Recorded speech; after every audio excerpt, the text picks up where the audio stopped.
Good morning.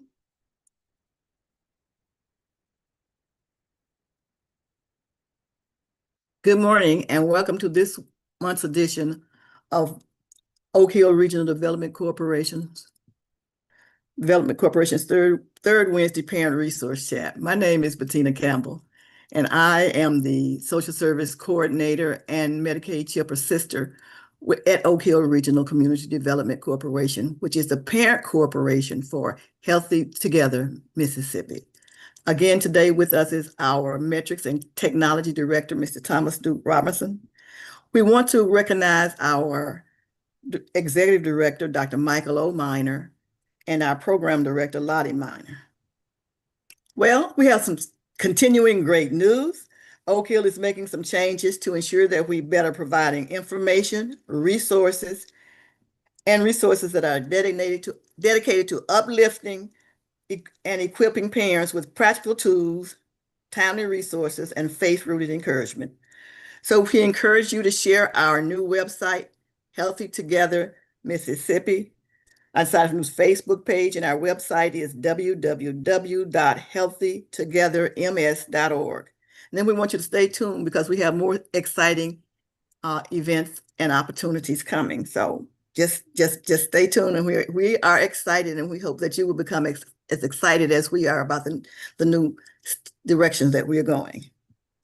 So, along with all kinds of spooky festivities and the arrival of sweater weather, there are plenty of October holidays that are occurring throughout the month. And there are things like the National Pasta Day, Pumpkin Spice Day, International Day of Nonviolence, and October 13th was Breast Cancer Awareness Day. In fact, the whole month is Breast Cancer Awareness Month. So we also have the National Church Safety and Security Month, the International Pregnancy and Infant Loss Remembrance Day is today.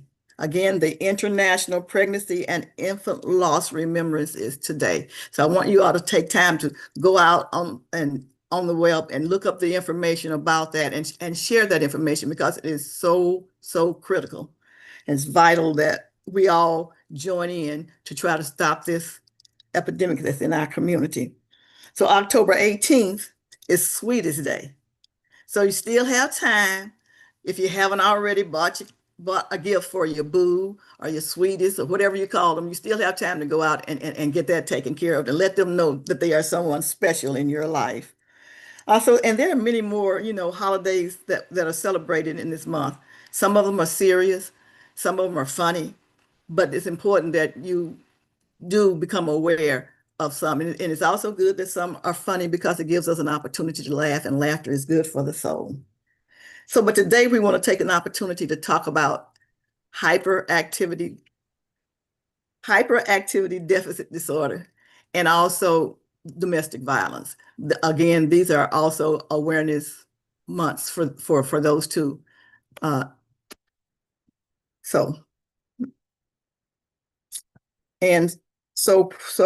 have with us today Miss Anita Bill Northworthy. She's an LMSW, and she's the owner of Best Day Ever, a reliable counseling office in Waynesboro, Mississippi.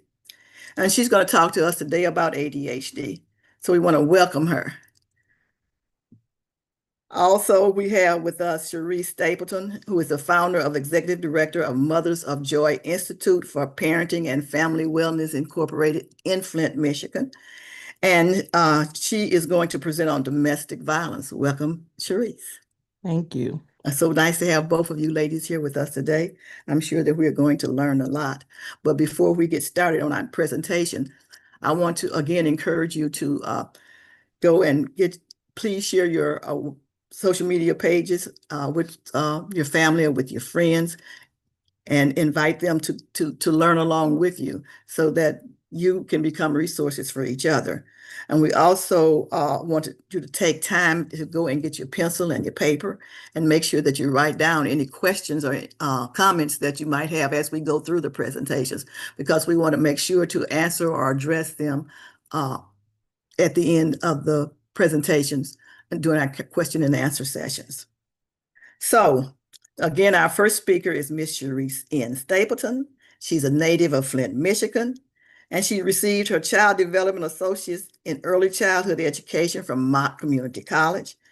And soon she will earn a bachelor's in behavioral science from Bellevue University. Congratulations, lady.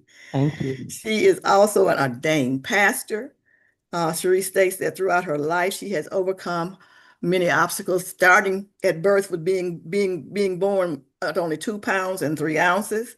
And she says she's had other setbacks, such as being divorced and homeless with children, which has fueled her desire to train other women to embrace the joys of motherhood. Again, welcome, Cherise, and you may start your presentation. Thank you. Just give me just a second. This is a real fun way of doing things here. Thank you so much for the opportunity, Ms. Campbell. And let's get right to it. I decided to title this Domestic Violence in a Pandemic World because things have literally shifted because of the pandemic. If you don't already know, our world went through a crisis, but on top of a crisis, we had to deal with heightened things as far as domestic violence and like interpersonal violence in that point. The context that I'll come from is what is domestic violence, the effects of domestic violence in children, family domestic violence, and DV within men. So, as the CDC defines domestic violence as a physical violence, sexual violence, stalking, and psychological aggression, including covert acts by a current or former intimate partner. Domestic and family violence has no boundaries. Because I am a master trainer in ACEs, I wanted to make sure that I utilize what the CDC talks about regarding our children, right? Um, just a second here.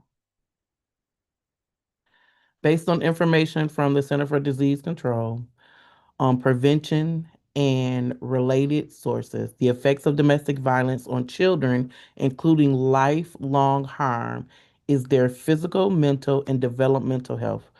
This trauma is considered an adverse childhood experience, and it is in the rubric of the 10 risk factors with ACEs, which significantly increases the risk for a wide range of health and social problems into adulthood. Behavioral and social effects, physical and health effects, and mental and emotional effects. I just gave one because of the time that we have, but teenagers begin to act out. Many act out through fighting with family, skipping school, or engaging in risky behavior like using drugs and alcohol. Long-term health effects are chronic disease as a person becomes an adult and are exposed to domestic violence in childhood. The increased risk of chronic health disease like heart disease and diabetes and obesity is something that's brought on because of the stress that's involved with domestic violence. Mental and emotional effects are depression, within with excuse me withdrawal. Children may experience depression, anger outbursts, and social withdrawals. Teenagers in particular may become withdrawn and show signs of depression. I wanted to give some insight on family domestic abuse. I don't think this one is talked about enough. Sometimes there's situations that happen within the family structure where a parent or an older adult may be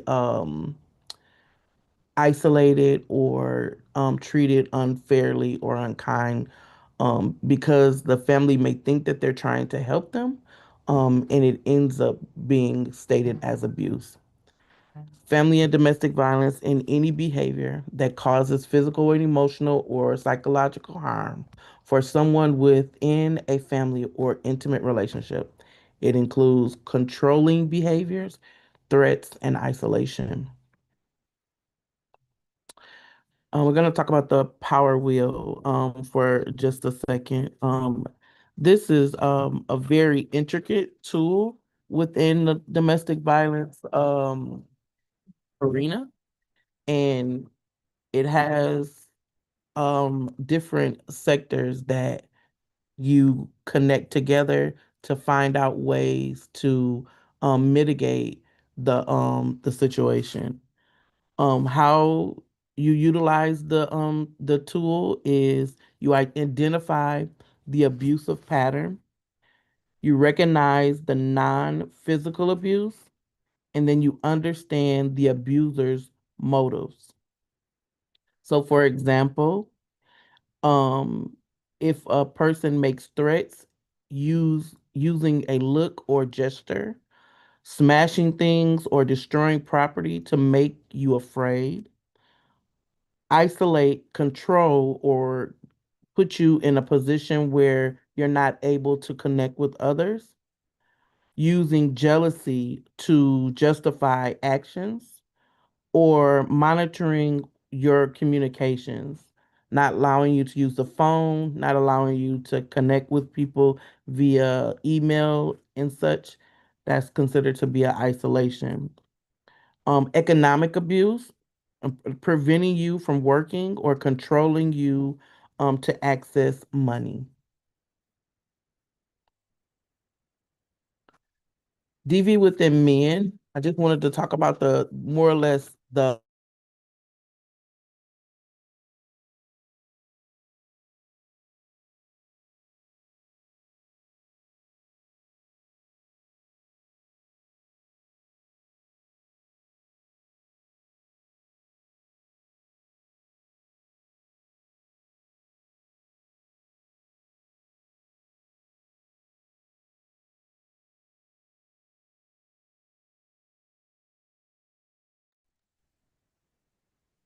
It seems that she may I'm be finna say, frozen. is she froze?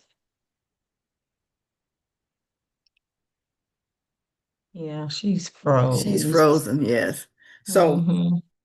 I'll, I'm not sure. And she will probably rejoin us in just a minute. But just to talk about some of the information that she was sharing with us in terms of some of the signs. Sister Nita, what did you think about what she was sharing? Yes, everything was great. So true. I love the wheel. I definitely want to get a copy of the wheel, just talking about, the different stages, the different types of violence, what happens within those areas too as well. Domestic violence is definitely something that is on the rise, and I can say this, it happens more than we think. Especially if you grew up in that culture of a family that would share, that would say what goes on in this house stays in this house. So that lets us know that it goes on more and more than we can ever imagine. There's Cerise, she's Yes, welcome she's back. so back. how long was I gone? Because I was just talking The last thing was Well, your you need to start wheel. with the men with and the why you wheel, chose that. with Yes, the percentage of the DV, men. uh-huh. I don't know, the Yes. internet connection just like disappeared. And then I looked up and I seen a bubble. I'm Yeah, sorry, I was on the road too. you Um, were. Yes, all right. Thank you for bearing with me in this moment. I don't know what that was about, but that's it. only God knows. um, okay. Oh no, no, not that one. Oh, go back, go back. Okay. All right, just a second here. Here we go. All right, we're almost at the end too, which is funny. But just wanted you to know the statistics pertaining women, right, and men, because a lot of times there seem to be a thought that men are not victimized. And there you go. That was the end. So thank you for your time and attention. If you need to contact me or if you would like to contact me, my email address is shree.stapleton@mothersinstituteparentingwell.com. Our phone number is 586-329-0579. And we have our website, which is www.mothersinstituteparentingwell.com. I also wrote a book for Flint and Genesee County called Positive Parenting for Trauma-Informed Families that uses the ACEs framework because we're trying to incorporate more PACEs into our structure here, which is a preventative measure. And these are programs that we are now presenting, which is HEAL, helping to educate through action and love. Positive Parenting 2.1, Positive Kids 2.1, our Family Safe Space model, and we have a initiative that is happening in November, which is the Weight on Your Shoulders, grandparents raising grandchildren. So thank you for listening. That's And I awesome. apologize for the disconnection. I don't know what that was about, but we fixed Again, it. not to worry about that. We know that anything can happen. Uh, I do want to start with the last subject, the men. Why is it so hard Mhm. for society to accept that men can be victims of violence, domestic violence?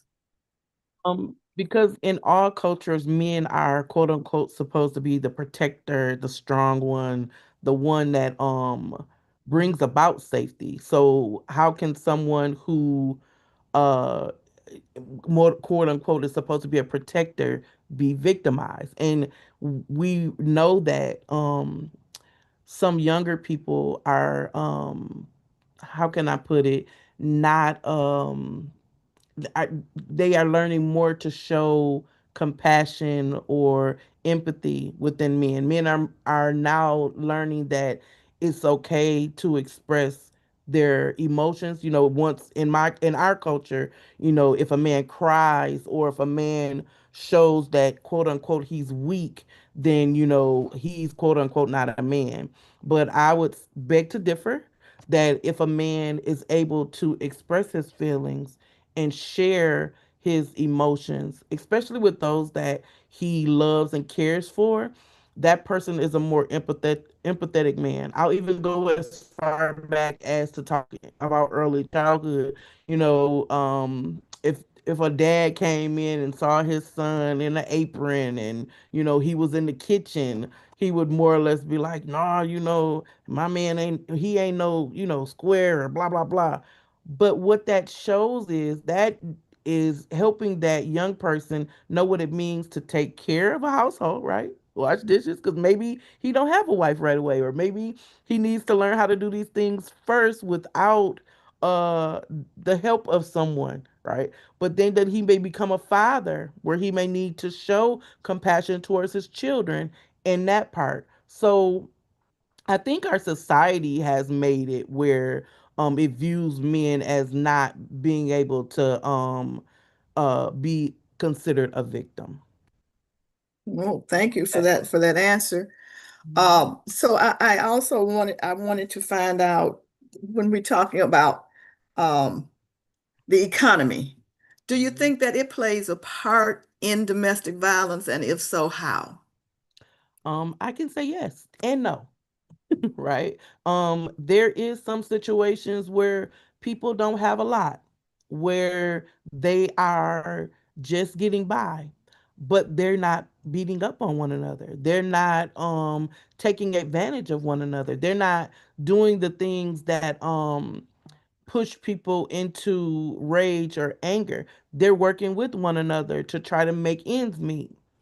Now, on the other hand, when there is some mental health issues, when there is some not, I'll even say a lack of understanding in some areas, if a person hasn't dealt with their childhood trauma or that it comes into your adulthood. It follows you. It until you resolve it, it's gonna always be there. And then it may not show up until something triggers it.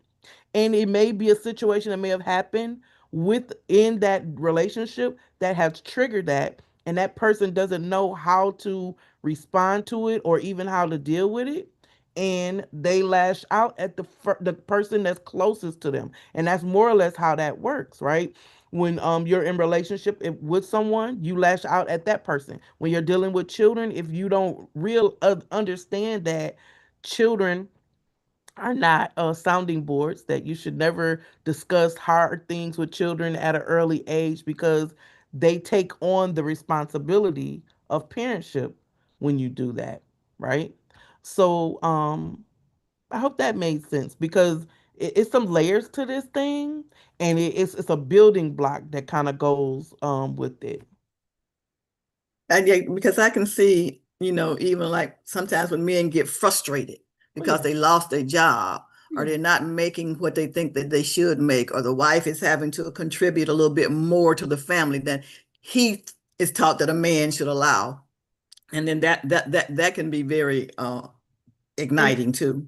And that's where people like I come in to have conversations that say, if we can work together, maybe at this stage of life, I'm going to work a little bit and you're going to do this part. And until I get something taken care of, it's all about how you build your relationship too.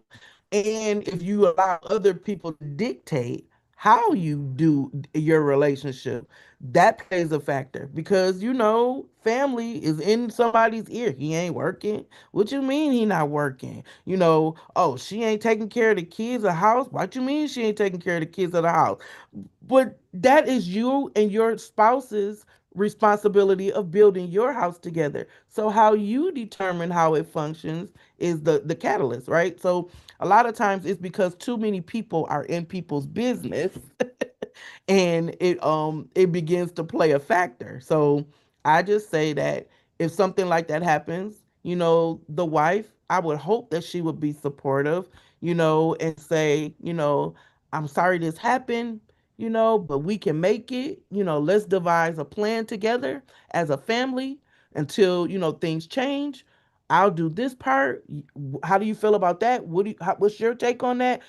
But when you engage in that way, that's a team effort. And that is a marriage. A marriage is a team.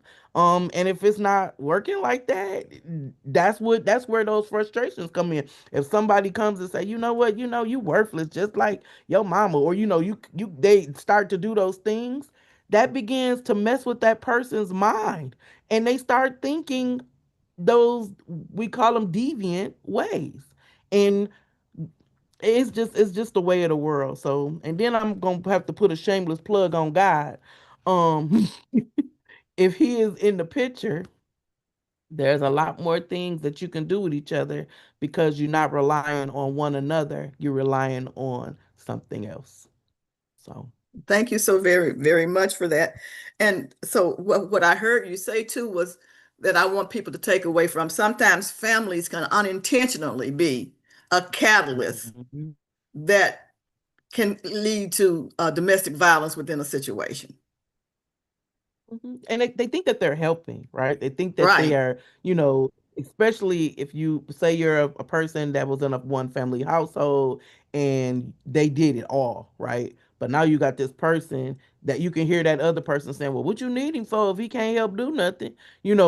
Then you in your mind thinking, well, dang, maybe that is a thing. But that's when you have to build your own house. You have to build your own family and put things the way that you and your spouse want things to be. If one falls, the other one rise.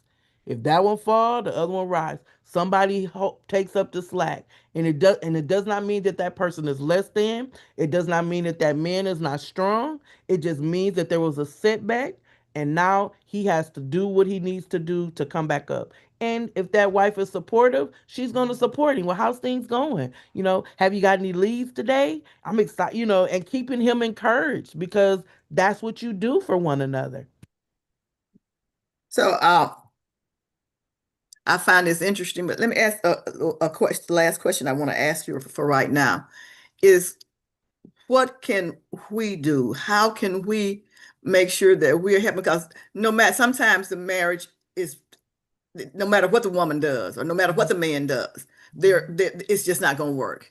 Mhm. Because as you said, that a lot of people are dealing with trauma that has not been resolved, or they have people in their ear, or they think that their culture says that a man's supposed to act this way, and the lady's culture said, no, this is the way a man's supposed to act. So you got that, put those springs yinging and yanging against each other. And so it's like, what can we as family, as friends, as church family, as professionals, what can we do to help in situations like this? I say one, if there's a domestic violence situation, you encourage that person to do what's best for them, because at the end of the day, so much can come from that, right? For two, if that person has done all that they can and they have done, and the other person still is like mean and not doing the things right, that person has to take care of themselves. There's something that I say all the time: take care of yourself while taking care of others, because if you don't, you won't be around or available to take care of others, because stress is such a major thing in life. The more that is piled on you, the more your health comes under attack, more your mental comes under attack. So there's so many different levels. And I'll say this towards the end where family is concerned: if you're not going to speak life into that situation, don't speak anything at all. Leave them alone. Allow them to work it out. Because sometimes, if we decide, because I'm gonna listen to my mama, right? I'm gonna listen to my grandma. I'm gonna listen to them because I feel that they're wise. But if they are telling me all of the things that I'm learning not to do, I'm gonna have to turn a deaf ear to them and tell them, look, I love y'all. I respect what you are saying, but we are going to try to work it out. If it does not work out, don't come back to them and tell them I told you so and all. Nobody needs that. Nobody needs that.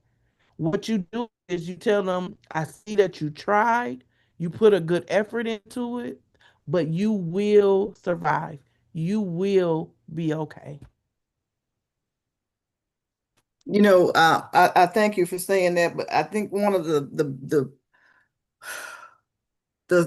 challenges in society today is the way that laws are written and the Oh, way that they are enforced, that allows the victim, whether they male or female, to think that they're not going to get the reinforcement or the help that they need by going to the police. So I think another thing that we could do is reach out to our legislators mhm. and let them know what we're seeing from our perspective, and then what we would like for them to do to be able to eliminate some of these barriers, so that you don't have to wait 24 or 48 hours or 2 days after an event happens in order to file Right. something, or so they're not picking this person up who's threatening you, and they've gone out to the house to have to get them from a situation, and Yeah, then they take them downtown, cool off, and let them go.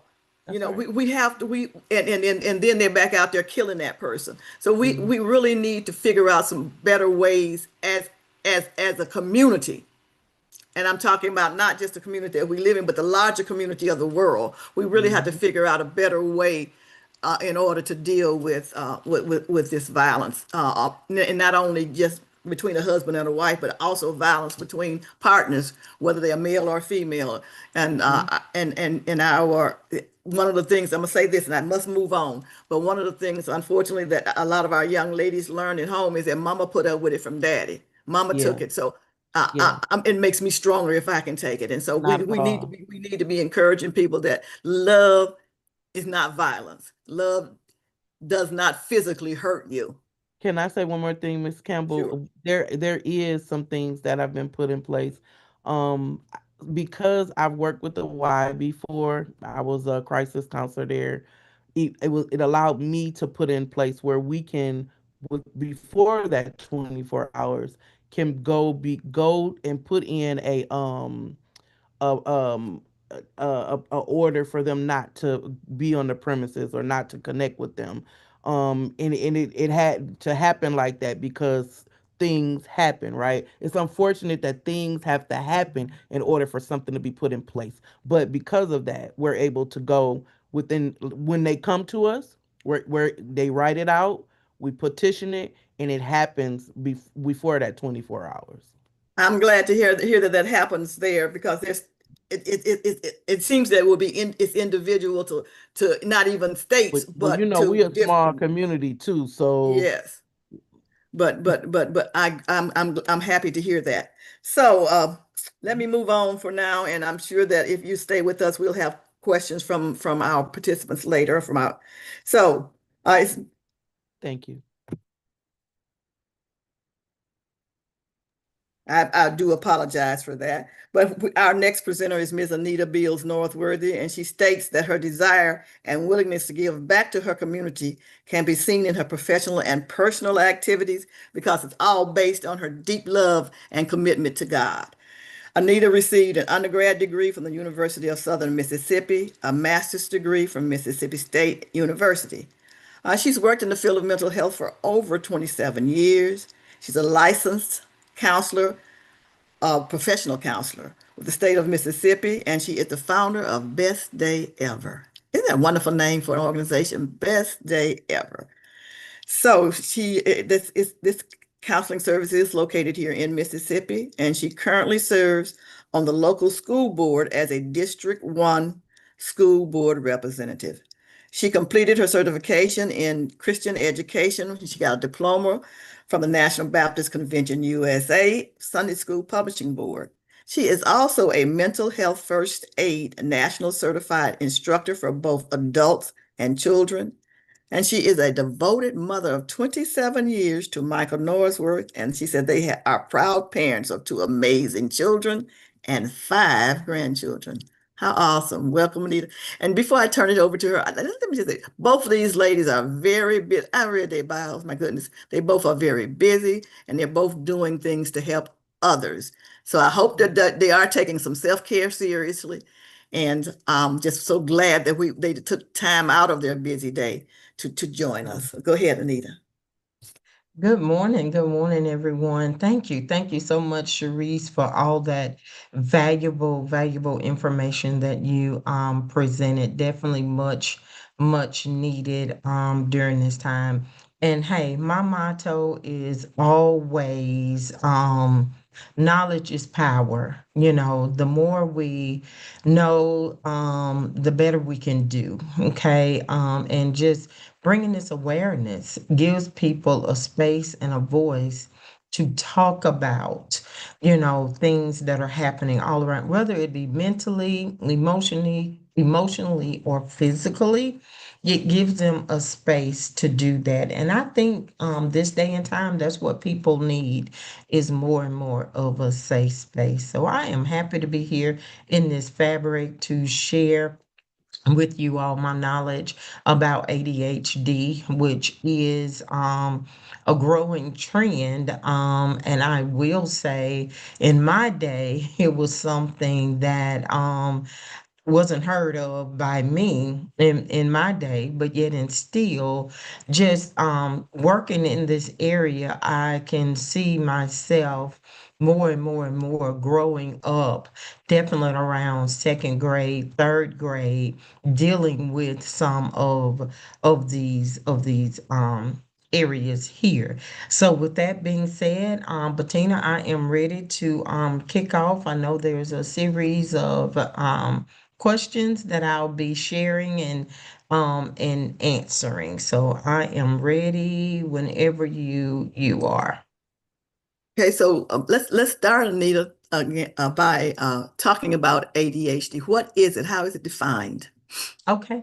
ADHD is not a one size fit all condition. There are mainly three main types of ADHD that is recognized by mental health professionals. The first type is predominantly inattentive type. And this is the type that's characterized by difficulty focusing, sometimes following instructions, things have to be repeated over and over, and completing tasks. So that's one type of ADHD.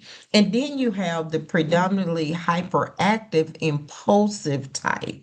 Not so much as being staying focused, but you're just hyperactive.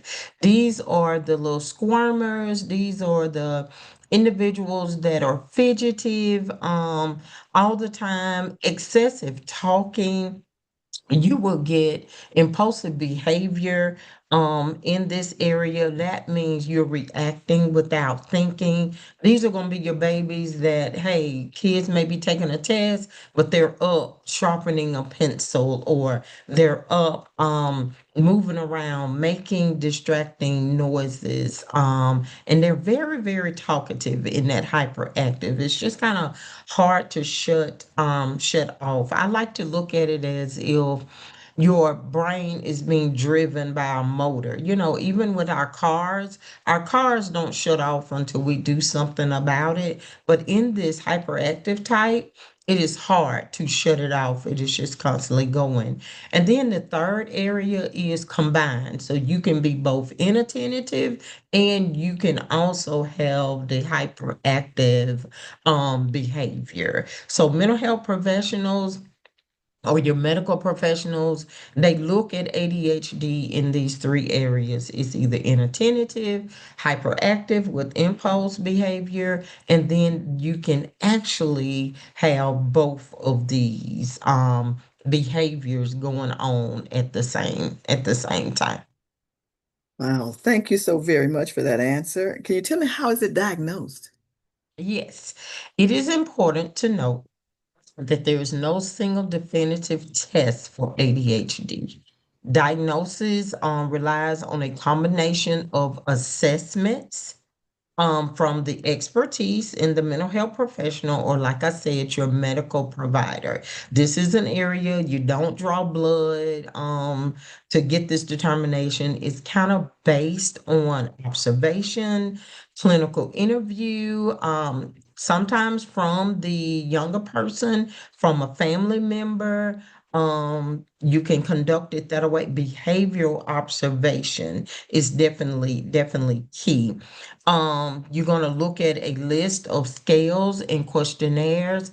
I know for me in my practice, and a lot of the medical professionals, there is a scale that we will send home by the parent, and also there is a scale that we can that the doctor sends like out to the teachers, so we can kind of get a better understanding of the observation of the behaviorals and stuff.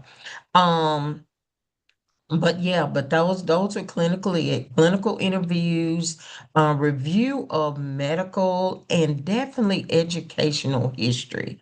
So all of that is determined too, it plays an important factor, especially the educational part of it. You definitely want to know like write-ups, test scores, academic functioning and stuff. So all of that plays a very, very significant part with that Thank as you so well. much. That's whew. So you can't just look at a child just because they're acting No, out and say that that's what's going on. no, It no, has to be ma'am. more involved. So let me Hmm. you talked about some of the symptoms, but are there any more that we should be looking for in terms of behavior? Yes, and a lot of that with behavior can come, Bettina, from through like psychological testing to assess the attention, the impulsivity, and other cognitive functions too may play a part in that. One thing I tell my parents is you definitely want to know, you know, what it is, because ADHD kind of display itself in a couple of areas. As far as the, like we talked, the inattentive, the hyperactive behaviors and stuff, you also need to, trauma plays a factor in that. So you definitely want to key in on your psychological testing so that you can definitely pinpoint, kind of where these behaviors and stuff are coming from. So, and also, I think you were asking me, like, what are some behavioral things that we can kind of look at when we're looking at children? These are some things that maybe display themselves. It could be difficulty staying focused on task or even play activities. Sometimes you'll find these kids not wanting to share. They're very disruptive during class time, appearing not to listen when spoken directly to. Sometimes their mind may be far off in space, so it appears that they're not listening. Struggling to follow instructions. A lot of times with these babies, you have to repeat things over and over and over again for them. And look at this one. Frequently losing items necessary for a task, necessary for that. And they're easily distracted. There's a lot of fidgeting and squirming, talking excessively, which we talked about before, interrupting or intruding on others. So if you have this baby that blurts in, no matter, where they're at conversation, you got to take that moment, you got to stop, and they got to have the floor during that time. So interrupting and intruding on others. So these are some of the signs and symptoms of ADHD in our children. Wonderful. So you said in our children, are there some different signs for adults? Yes, ma'am. Yes, ma'am, most definitely. Adults with ADHD often underdiagnosed because of their symptoms can be mistaken as flaws or stress. Now, I got to chime in right here for the participants that are listening. This is what happens when we miss or we just don't take the time early on. I always say earlier is better. The sooner you can get these diagnoses or whatever on the book is so much better. But I also know that, and I can say this, African American communities, this is an area that we don't readily educate ourselves in. So sometimes this can be the reason why these things go overlooked. So some signs and symptoms for adult ADHD, maybe look at this: difficulty prioritizing and managing time effectively. Time can literally get away from them. They don't have good management of time. Procrastination is on key. They wait to the last minute to get things done, and then they have trouble completing that task. And then that's where a lot of frustration, a lot of stress build up, even depression, even anxiety can actually come in during this time too as well.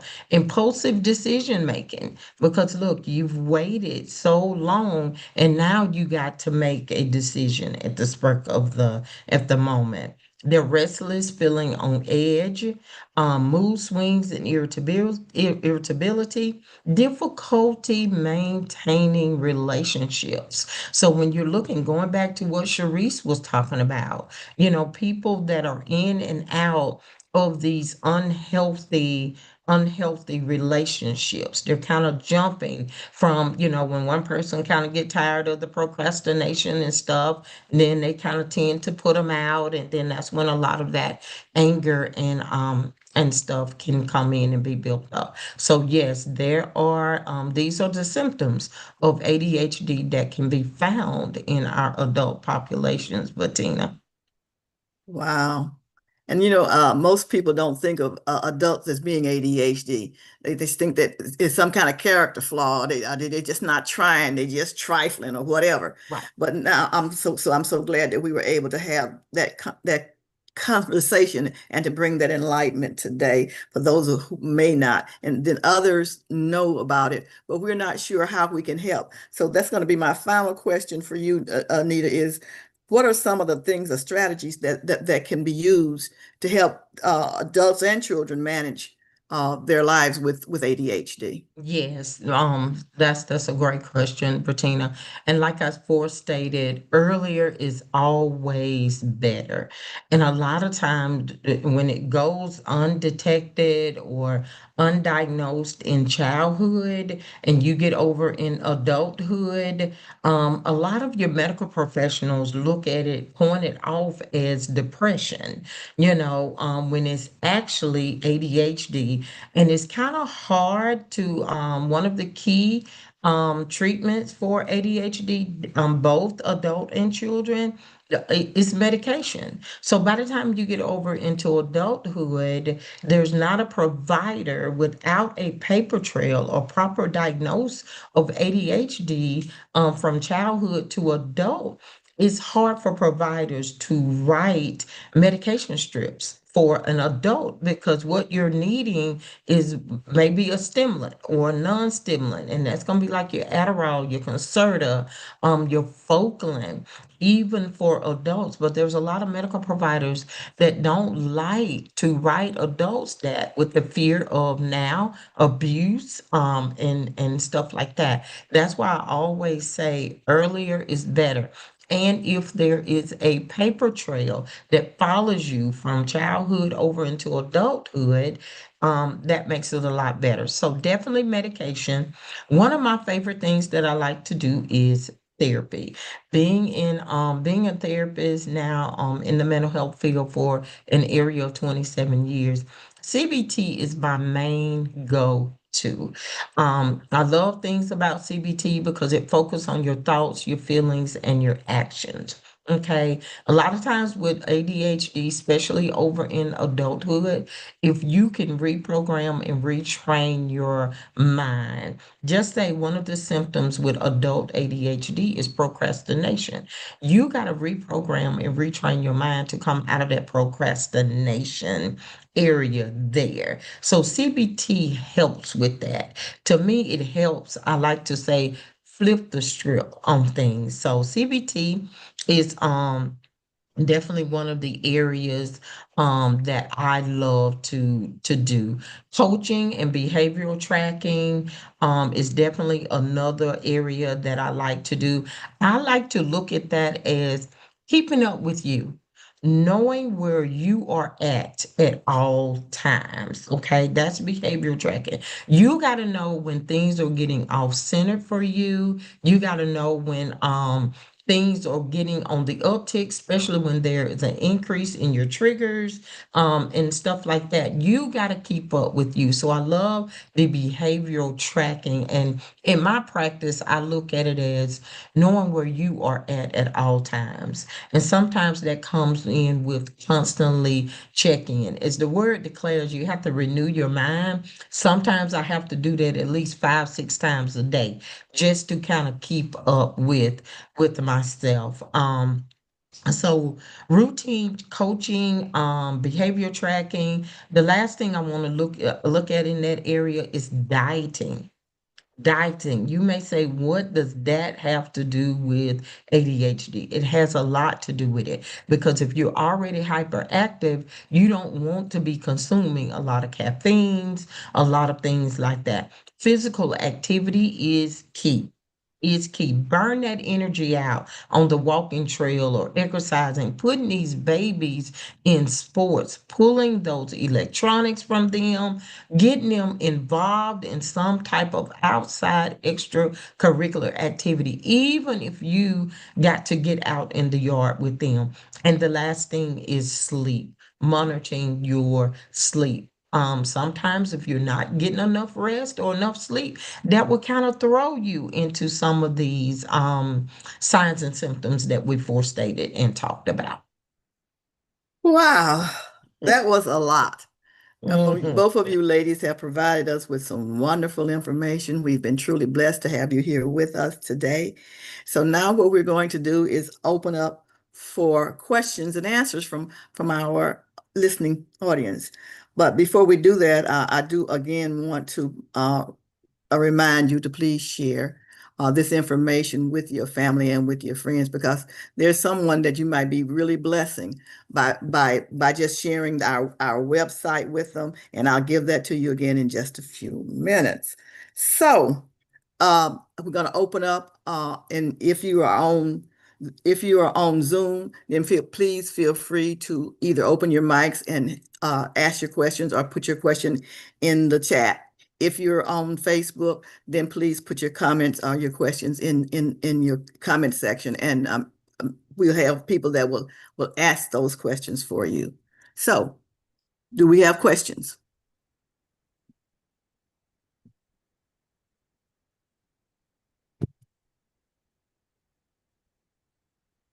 Okay, sounds good. like- Good Go ahead. morning. Great job, guys. Okay, I know of a family. They have a child that's been diagnosed as ADHD, but somewhere someone said that the child no longer needed it. She don't know who did it. The parent was not involved in the process, and they actually what he was getting is a compensation the household was for, for him being what they consider disability. And should not the parent always be involved in the process when their child is being diagnosed? Because what has happened is the child is under community counseling and they're receiving services, but someone at Social Security Administration said, well, they're no longer disabled. Hmm. Either one of you can, Anita, you want to answer that question? And if you have something to say, you can, Therese. Go ahead. Yes, Go so ahead, true, Anita. so true. Especially if this parent is still technically have direct care, direct custody, there should be not be anything that should be done to or for their child without parental consent, without parental involvement.